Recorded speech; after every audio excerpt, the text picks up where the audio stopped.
lakini pole kwa ndugu zangu wa Kongomani. Bwana Yesu asifiwe. Wa ndugu wapendwa, niseme asante sana. Unajua kila wakati waga nasema nasikia fahari kubwa sana tena sana kuwa na ninyi. Nasikia fahari kubwa tena sana kuwa na ninyi, kuangalia sisi, kushare, kucomment, kulike, kusubscribe. Yote nazidi kusema amani ya Yesu Kristo izidi kuwa na ninyi. Izidi kuwa na ninyi. Lakini pia ni washukuru wale ambao wamejitokeza katika kushare mambo haya, kama vile Toba na Uamsho TV, ambao na wao pia wataanza kurusha vipindi hivi ama nabii hizi kuanzia kengele 7 za kuzimu hadi wanamaliza yote. Wanaanza kuupload kuharibika kwa dunia, kuharibika kwa dunia mwanzo hadi mwisho, hadi wanakuja kwa kengele 7 za uamsho wa kanisa mwanzo hadi mwisho. Asanteni sana ndugu kwa kazi mnayoitenda. Si jambo rahisi. Si jambo rahisi. Lakini si huyo tu, hata Promova TV wanajitolea kabisa na kusupport kazi hii. Na kama mwingine yupo, karibu chukue yote ukapeleke katika channel yako. Lengo ni kuokoa. Lengo ni kuokoa watu wafikiwe wengi. Kwa mtu mmoja tutafikia wengi, lakini 2 watano wanaorusha huku na kule, tutakamata watu na kuwatoa katika nguvu za giza. Basi kwa vile nilivyokuwa na ninyi watoto wa Yesu Kristo, nina matumaini ya kwamba mko salama. Na tulishamaliza sehemu ya kwanza katika kengele yake ya 3, na hii tulio nayo hapa ni sehemu yake ya pili katika kengele ya 3. Karibuni nyote katika jina la Bwana Yesu Kristo. Basi acha tuangalie katika mabaki yetu yaliyobaki ya kengele ya 3 sehemu yake ya pili. Nina imani hii kengele ni ndefu kama nilivyosema. Sasa nikaanza kuambiliwa juu ya kuheshimika kwa mtumishi wa Mungu. Kuheshimika kwa mtumishi wa Mungu. Kazi yake ya heshimika kwa njia 3. Kazi ya mtumishi wa Mungu inaheshimika kwa njia 3. Njia ya kwanza, jinsi anavyovaa mbele ya watu. Njia ya pili, jinsi anavyoongea na kuishi na watu. Njia ya 3, mafundisho anayofundisha na jinsi anavyoishika na jinsi anavyoishi kupitia mafundisho anayoyafundisha. Ukifundisha kile unachofundisha na unakiishi, kila kufanya wewe mtumishi wa Mungu kuheshimika mbele za watu. Watu wanasema hakika huyu ni mtumishi wa Mungu. Huyu anafundisha kweli, ndivyo alivyo kabisa. Sawa Na hayo ufanya even kanisa, hata lile kanisa ambalo unaliongoza, inafanya kanisa hilo ambalo analiongoza uheshimika na kufanya watu kuamini mafundisho yanayofundishwa katika kanisa hilo. Hizo ndio njia ambazo utaziapply wewe mtumishi wa Mungu unayotaka kufanya kazi ya Mungu. Ukumbuka tuko katika kengele ya 3 inaongelea sana kazi na jasho, kukusanywa kwa jasho. Kazi. Sasa baada ya hapo niliona ulimwengu ambao sijawahi kuona. Niliona ulimwengu ambao mimi katika kuzaliwa kwangu na miaka yote hii sijawahi kuwaza kama kunaweza kukaa ulimwengu wa namna hii ambao niliuona. Ulimwengu huu kwa mara ya kwanza niliona, nikapuzia. Kasema hii ni nini? Kwa mara ya kwanza niliona zilikuwa ni manyumba marefu, lakini meusi. Nikataka kuangalia kuna miti, sikuona miti. Lakini niliona upepo. Kwa macho yangu ndo niliona upepo. Vile ambavyo upepo unavyokwenda hivi, niliuona.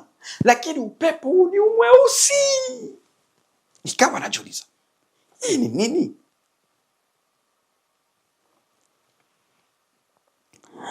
Katika kuona huu ulimwengu na majumba yake yalikuwa juu, nikawa natamani, kwa sababu naonyeshwa kule juu ya majumba, sioni kule chini. Nataka sasa nione kule chini, sio kule chini lazima watu watakuwa wanatembea kule chini, sikuweza kuona chini. Yanaenda huko ni giza. Inashuka manyumba, yanashuka huko ni giza. Nakawa na maswali. Ilipita kama baada ya hapo samani. Ilipita kama siku 2. Sioni chochote wala kupokea chochote. Lakini katika moyo wangu na katika akili yangu najiuliza na naomba ule ulimwengu niliouona ambao una majengo marefu ambayo sijawahi kuona katika ulimwengu huu wa kimwili, ni nini haswa? Sasa nikasikia sauti inasema the astral world. Walisema katika Kiingereza astral world. Nikawa najiuliza hivyo ni nini? Sasa wakati mmoja niko mahali nikaona mbingu inafunguka. Mbingu ilipofunguka, wakati nibaki katika hiyo hali nipate kujua ulimwengu ni nini, nikaona mtumishi wa Mungu ambaye anajulikana kwa wengi. Huyo mtumishi wa Mungu anaitwa Billy Graham. Najua kama nasema jina lake vizuri. Anasema Billy Graham. Billy Graham. Acha nisome vizuri. Bill Graham. Huyu Bill Graham yeye alikuwa na Biblia na kitabu, lakini alikuwa anafundisha kana kwamba anataka kunielewesha, kwa sababu ndio nilikuwa nataka yangu ilikuwa nijue ni nini nilichokiona, maana sijakielewa. Sasa nikaona yeye huyu Bill Graham anafundisha juu ya astral world. Sio kwamba alikuwa anafundisha duniani, nilimuona angani na anatembea, ni Bill yule. Utofauti ni kwamba mwili wa Bill Graham ni mweupe sana kwa vile nilivyomuona katika ulimwengu huu. Sio katika ulimwengu wa mweusi, bali yeye nilimuona angani akitembea, akiongea ama kufundisha juu ya ulimwengu huu ili nipate kujua mimi. Utofauti wa yule Billy Graham ambaye tunamjua wa hapa, tulivyokuwa tunamuona na tunavyomuona kwenye ma TV, ni kwamba wa hapa duniani alikuwa na mwili kama wangu wa kizungu, kama unavyoona wazungu wanavyokuwa na miili yao, ni wa kawaida. Lakini wakati analifundisha juu ya ulimwengu huo, Billy Graham alikuwa ni mweupe kama wingu. Alikuwa ni mweupe, mwili wake ni mweupe kama wingu. Sasa weupe, nikisema ni weupe. Naye alikuwa na Biblia. Akawa anasema hivi. Ananifundisha juu ya ulimwengu wa kiroho. Ananiambia siri ya ulimwengu huu ambao nimeuona.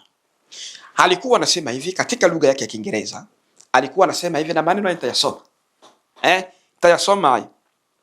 Anasema hivi, the astral world is a place where the cursed creatures live. Ulimwengu wa astral world, astra ni mahali ambako viumbe vilivyolaaniwa vinaishi. Nikawa na shangaa. Akaendelea kuniambia Billy Graham, akasema it is a place which is built and depending on blood. Astral world ni mahali iliyojengwa na inasimama depending, yani inategemea kwa damu.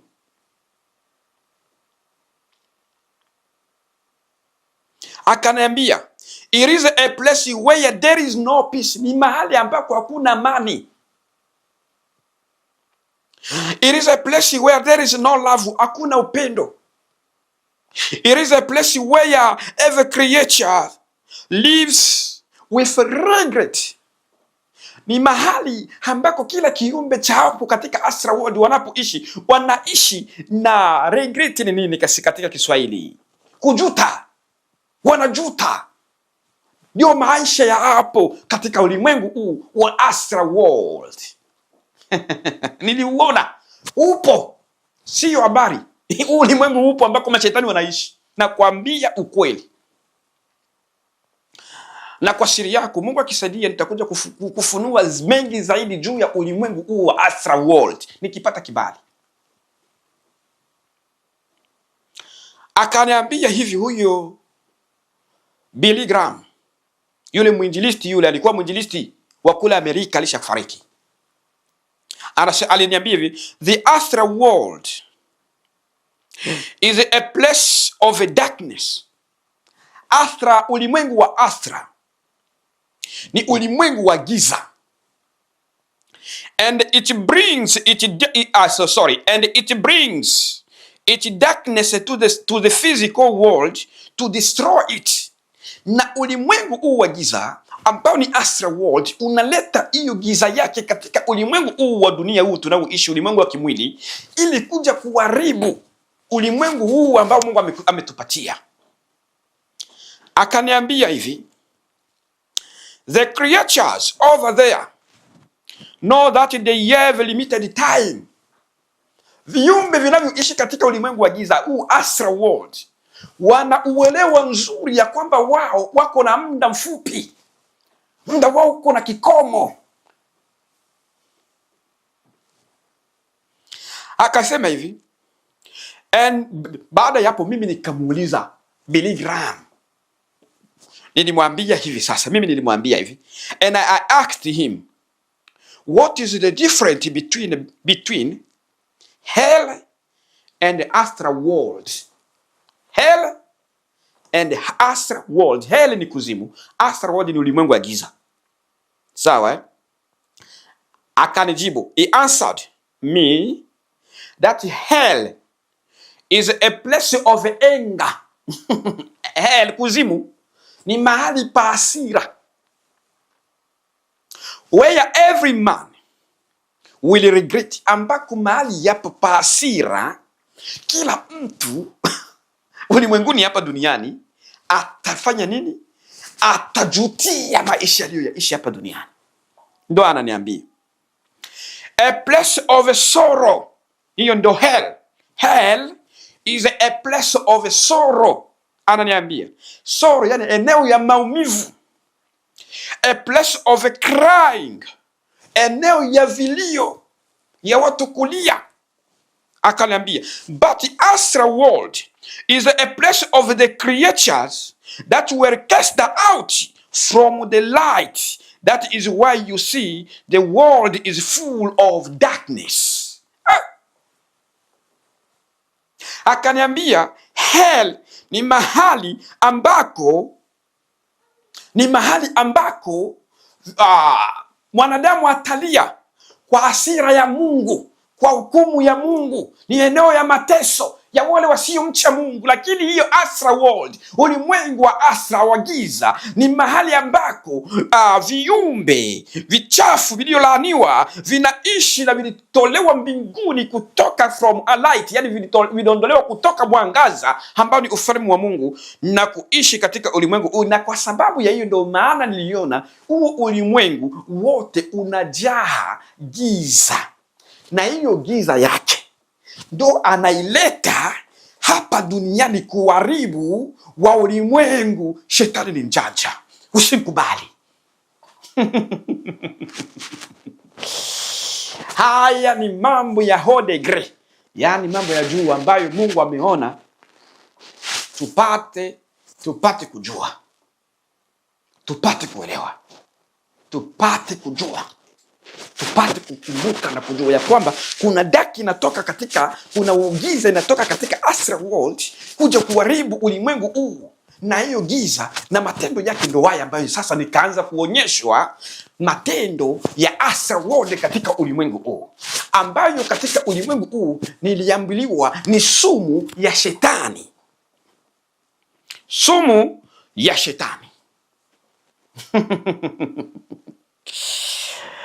Baada ya kuambiliwa sasa, angalia sumu ya shetani, matendo ya astral world iliyokuwa ndani ya ulimwengu huu,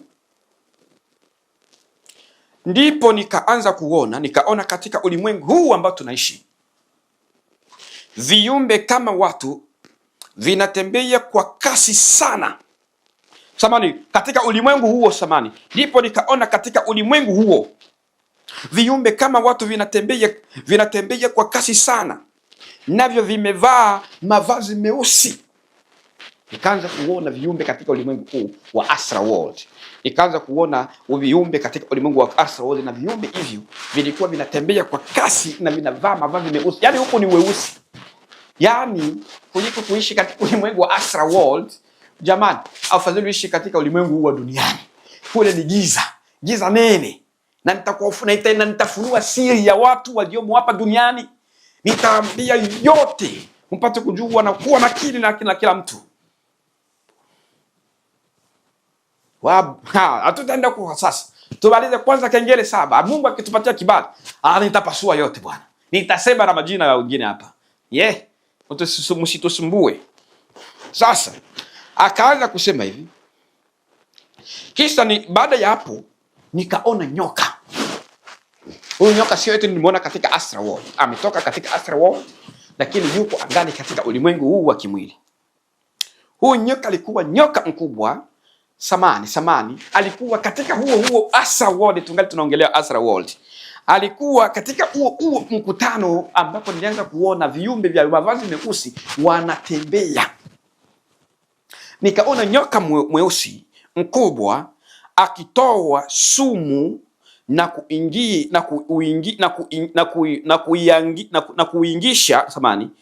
kuingiza katika dunia. Sumu ya shetani inatoka katika huu ulimwengu wake na kuingiza hiyo sumu hapa duniani.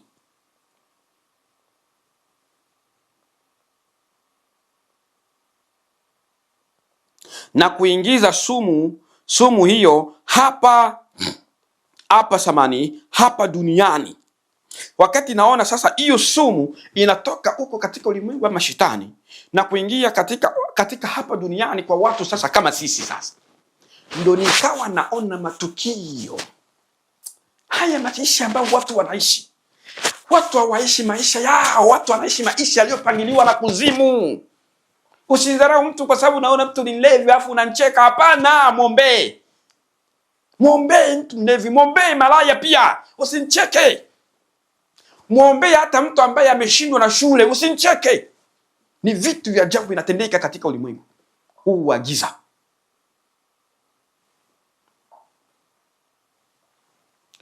Moja matukio nilianza kuyaona. Moja, wanawake wakaanza kunyoa nywele zao.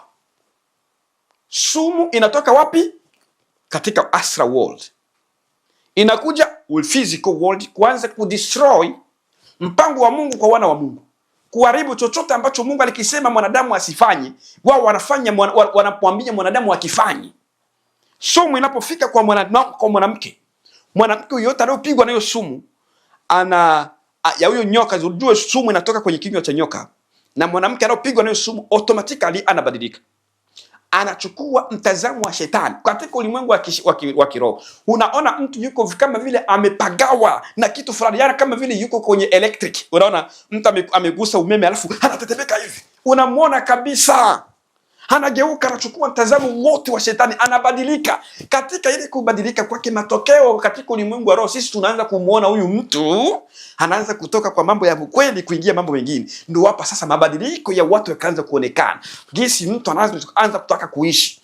Moja, nikaanza kuona napopata hiyo sumu, wanawake waliopata hiyo sumu walianza kuingia kwenye masaluni kuanza kunyoa nywele zao. 2, wakaanza kutembea nusu uchi. 3, wakaanza kukosa amani katika ndoa. 4, wanawake wakaanza kuoa wanawake. 5, wanaume wakaanza kuoa wanaume. 6, watu wakakosa upendo watu wakakosa upendo na wakawa na chuki na kukawa na chuki. 7, wanadamu wakageuka kama nyoka. Akili, ndio hapa naanza kuonyeshwa akili ya mwanadamu ikatoka katika akili ya mwanadamu ikawa akili ya nyoka. Akili na mtazamo na kuishi na mtazamo wa kuishi ukabadilika, ukawa ni waasi kama shetani. Nikaona wanawake wakaanza kuvaa chemise, shati, na huko wanahacha vifua wazi.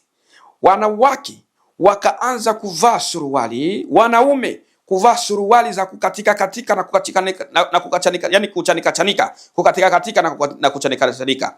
Ndipo nikaona wandege wale ambao niliwaambia, wale wandege wa blue ambao nilianza nao, ambao walikuja kuniambia habari za mambo haya, wakanijia. Waliponijia hao ndege wawili tena, walianza kusema nami hivi. Wakati wanasema, kwa mara ya kwanza sikuweza kuelewa. Kwa nini sikuweza kuelewa? Kwa sababu sikuweza kuwekeza akili huko, nilikuwa na bado ningali natoka katika ya maono, na naona wengine tena wanakuja, nikaanza kuangalia. Sasa wakati walivyokuwa wanaongea, ndipo sikuweza kuelewa. Ndipo sasa mmoja ndipo mmoja akasema, wala hajakuwa tayari kutusikia. Akaniuliza swali, je, uelewi kwamba chachu ya Mafarisayo ni elimu yao ya uongo? Ndio wapo sasa nikaanza kumuelewa. Baada mmoja kusema, walikuwa niliona wanafungua kinywa kana kwangu wanaongea na mimi nisemi, lakini sikuwa nasikia wanavyokuwa wanaongea. Baadaye mmoja akafungua kinywa, hapo nikaanza kusikia. Akasema hivi, hajawa tayari kutusikia. Mwingine akareply akasema, je, Joel, hujui chachu ya Mafarisayo ni mafundisho yao ya uongo? Akanipatia na kitabu hiki. Aliponipatia Mathayo sura ya 16, najua ile Mathayo 16:5 hadi 12, tutasoma yote. Nasema hivi, nao wanafunzi wakaenda hata ng'ambo, wakasahau kuchukua mikate. Yesu akawaambia, angalieni, jilindeni na chachu ya Mafarisayo na Masadukayo. Wakabishana wao kwa wao, wakisema, ni kwa sababu hatukuchukua mikate? Naye Yesu akafahamu, akawaambia, mbona mnabishana ninyi kwa ninyi, enyi wa imani chache, kwa sababu amna mikate? Amjafahamu bado, wala akumbuke ile mikate 5 kwa wale 5,000 na vikapu vingapi nilivyookota? Wala ile mikate 7 kwa watu 4,000 na makanda mangapi mliyoyaokota? Imekuwaje hakufahamu ya kuwa si kwa sababu ya mikate naliwaambia? Ila jilindeni na chachu ya Mafarisayo na Masadukayo. Ndipo walipofahamu ya kuwa hakuwaambia kujilinda na chachu ya mkate, bali ni mafundisho ya Mafarisayo na Masadukayo. Sikiliza, haya yanatoka wapi? Kuzimu kuja kuharibu sisi. Mafundisho yanatoka wapi? Kuzimu kuja kuharibu ulimwengu. Akasema, kila mafundisho yanayoruhusu watu kuwa kama ulivyoandika hapo juu, jua ni sumu ya joka, ni mafundisho ya shetani yaliyoingia katika ulimwengu. Wananiambia mafundisho yote yanayoruhusu hayo yote ni mashetani, hakuna lolote. Hii ni kengele ya 3 kuamka kwa Kristo, kuamka kwa dunia, kwa kanisa samani. Akasema hivi, hiyo ndio sumu ya joka. Kwa ajili hiyo watu wa matendo hayo ni wahasi na ni watu wa joka. Ni waasi kwa Mungu, lakini ni watu wa shetani. Kwa ajili ya hayo watu wa matendo hayo, nishasema hayo. Nikaona tukio la 12, akaniendelea kuniambia, wana wa Mungu na wawe mbali sana na mambo hayo. Kila atamanie maisha yake kuwa sawa na kujikosesha kwa sehemu au neno moja, ufalme wa Mungu hafai. Katika ufalme wa Mungu hafai. Watu hawaowi, akaniambia watu hawaowi sawa. Kwa nini watu hawaowi sawa? Akaniambia kwa sababu ya umalaya wanaoufanya kabla ya ndoa. Hawa ndege sasa na wao wanaanza niambie. Kwa sababu ya nini? Ya umalaya ambao watu wanaofanya wanafanya tendo la ndoa kabla ya ndoa. Wote wanaofanya na waliofanya tendo la ndoa kabla ya kuoana wako katika kifungu na wala wawezi kabisa kumwona Mungu. Waabudu dunia hawataweza kuona mbingu. Wanaoabudu dunia. Bado tunaendelea na sumu ya shetani.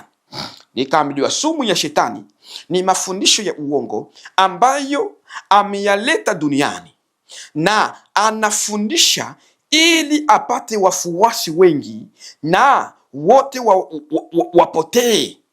Mafundisho yake ujigawa katika matabaka kabisa. Sasa tabaka la kwanza ambako sumu ya shetani imejigawa, tuanze kuangalia sumu ya shetani imebezi kwa sehemu ya kwanza eneo gani, ama mafundisho ya shetani yamekaa sana kwa sehemu ya kwanza eneo gani. Nikaanza kuambiliwa nao ndege wawili ambao walianza kunitokea mwanzo wa ushuhuda niliwaambia. Moja, tabaka la kwanza ni uongo katika kanisa ambao shetani ameingiza. Uongo katika kanisa, kujiingiza kama mwanakondoo na mafundisho ya kugeuza maandiko. Hilo ni tabaka la kwanza la shetani. Anaingia na uongo katika kanisa, lakini anauvaa kama mwanakondoo, na anapoanza kufundisha anaanza kuleta maandishi, anaanza kubadilisha maandiko, maana ya maandiko. Anaweza kasoma maandiko vile vile, lakini kutafsiri anatafsiri kivyake yeye. Unaona Katika sehemu hii anakamata watu wengi. Ndio ninaambiliwa katika sehemu hii anakamata watu wengi. Watu wanaabudu wasichokijua. Kanisa la kweli hujulikana kwa ugumu wa mafundisho yaletayo toba kwa mtu na kumleta mtu kwa Yesu Kristo. Hilo ndilo kanisa la kweli.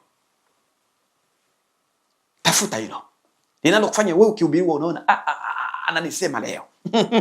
Hilo ndilo kanisa lako la kukufikisha mbinguni. Sawa Akasema yanafanya mtu kujua njia zake na mahali pake. Hayo mafundisho yanamfanya mtu kujua njia zake, yani tabia zako, na mahali pake katika kumtumikia Mungu. Lazima ujue mahali pako katika kumtumikia Mungu. Sasa pia alijali haki katika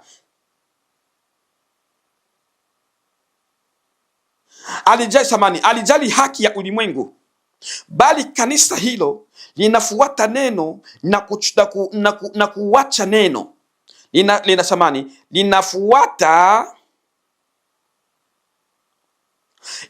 Yanafuata neno na kuacha neno liwe sawa. Linafuata neno na kuacha neno liwe muamuzi katika yote na ndani ya yote.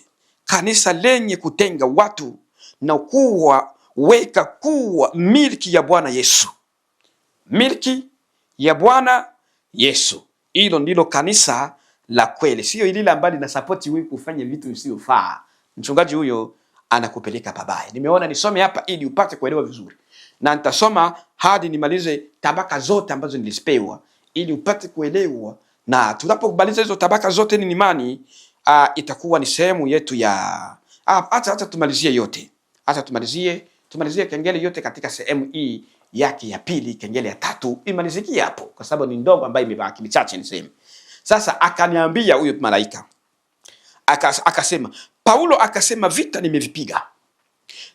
Vita nimevipiga na mwendo nimeumaliza. Akaniuliza swali, angeumalizaje mwendo Paulo? Huyo Paulo kusema hivyo, angeumalizaje mwendo? Angevipigaje vita kama si katika neno? Akaniambia, angevipigaje vita kama si katika neno? Kama si katika neno la kweli.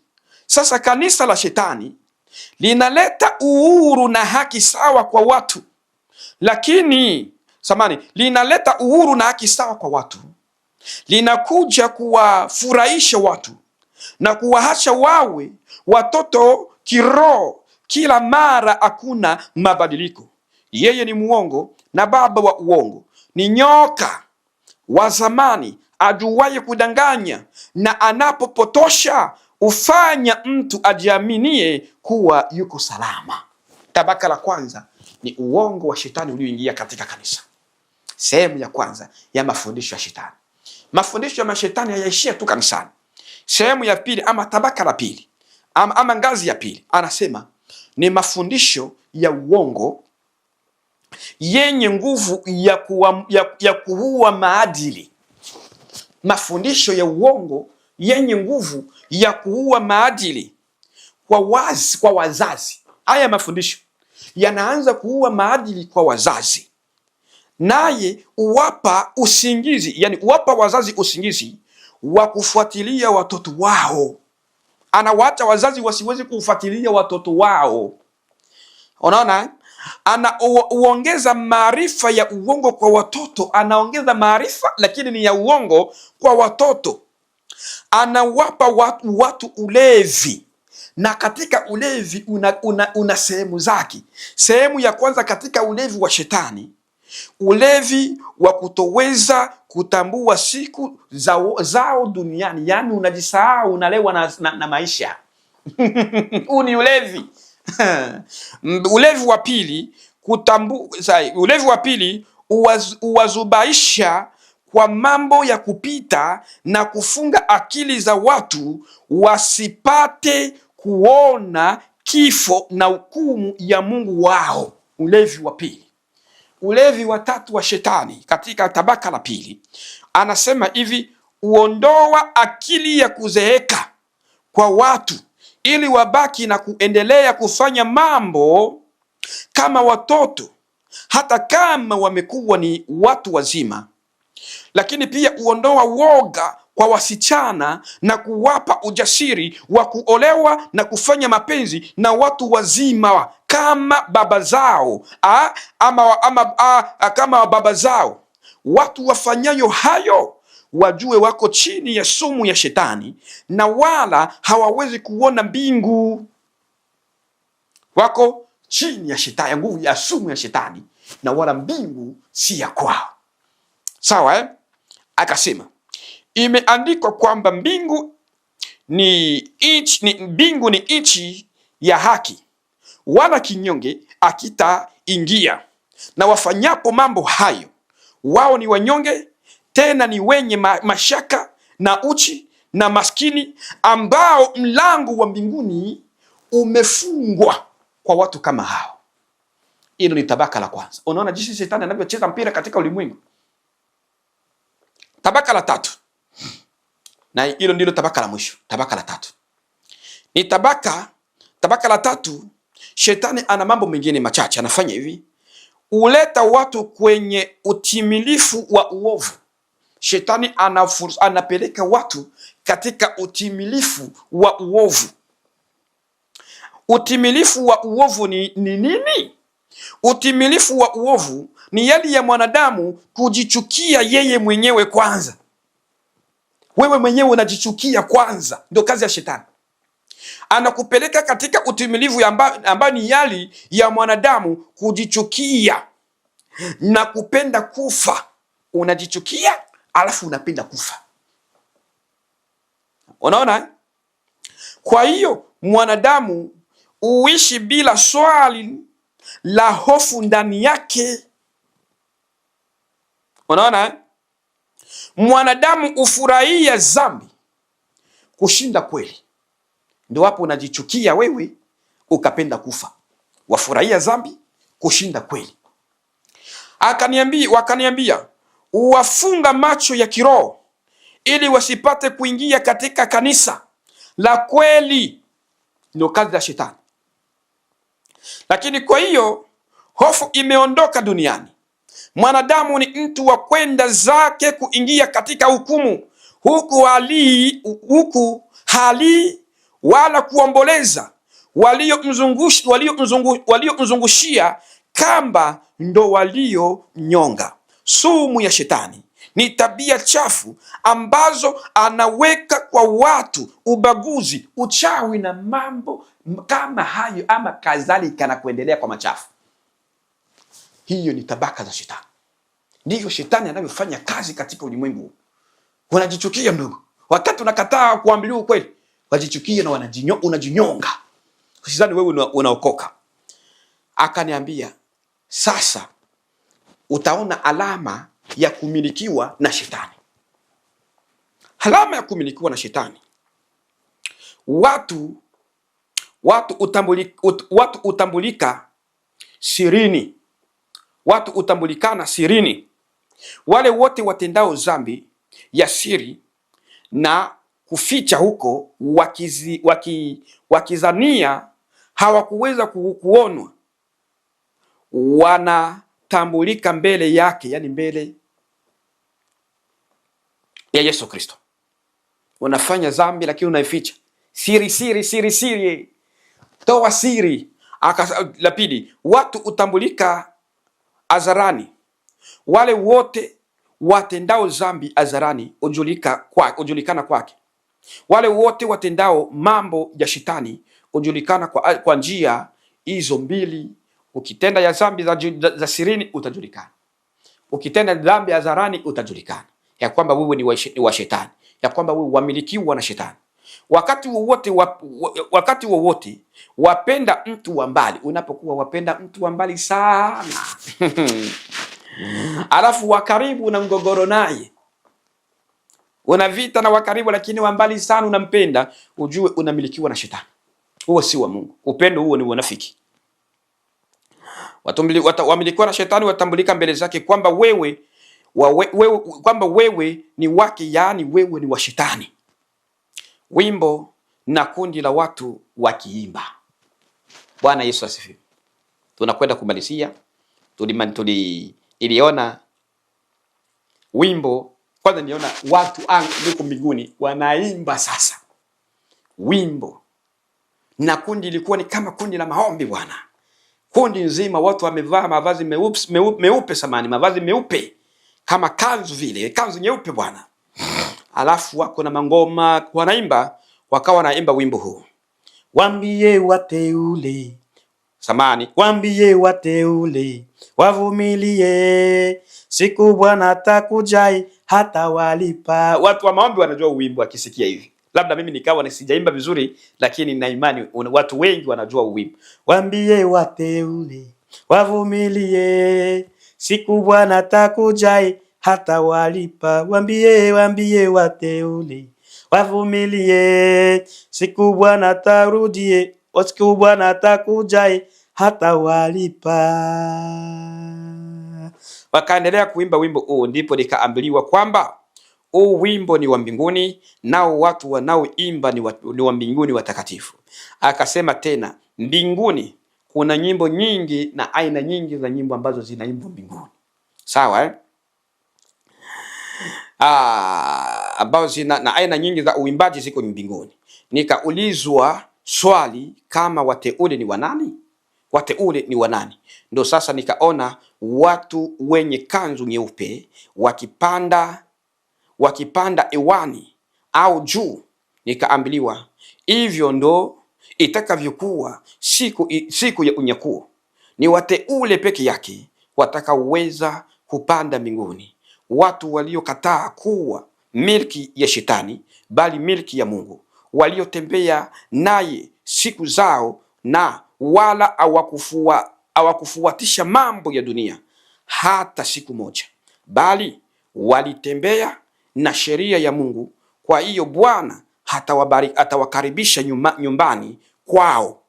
Kwa kuwa wateule wengi kuwa wateule ni kuwa mteule ni kujikana kwa mambo ya dunia, kujitenga.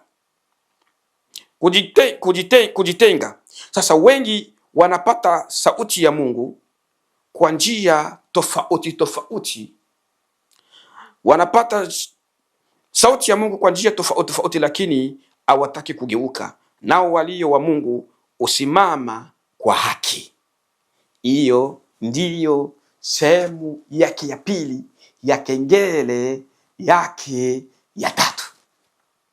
Bwana Yesu asifiwe. Bwana Yesu atukuzwe. Ni mambo mengi. Kadiri vile kengele linavyozidi kushuka na ndivyo mambo yanavyozidi kuingia deeper. One day Mungu akitupatia kibali, Labda tutakuja tukaonyesha after world ni nini kwa undani zaidi. Hatutaenda huko leo, sikutaka kwenda huko sana, bali tukaje kwanza kwa kengele hizi 7 ambazo Mungu ametubarikisha, ametupatia baraka kwa kuelewa jinsi gani tunaweza tukajitambua na kuishi katika maisha matakatifu katika kanisa. Tusiwe ndani ya kanisa kumbe sisi ni milki za shetani. Sasa panapo majaliwa siku nyingine tutakuja kuanza kengele yake ya 4 na baadaye tunasonga na kengele zingine katika jina la Bwana wetu Yesu Kristo. Kwa sababu kengele ya 4 ni ndefu sana. Ni imani italeta hata sehemu 3 ya imani, ni ndefu sana. Asanteni sana ndugu wapendwa. Asanteni na Mungu awabariki. Amen.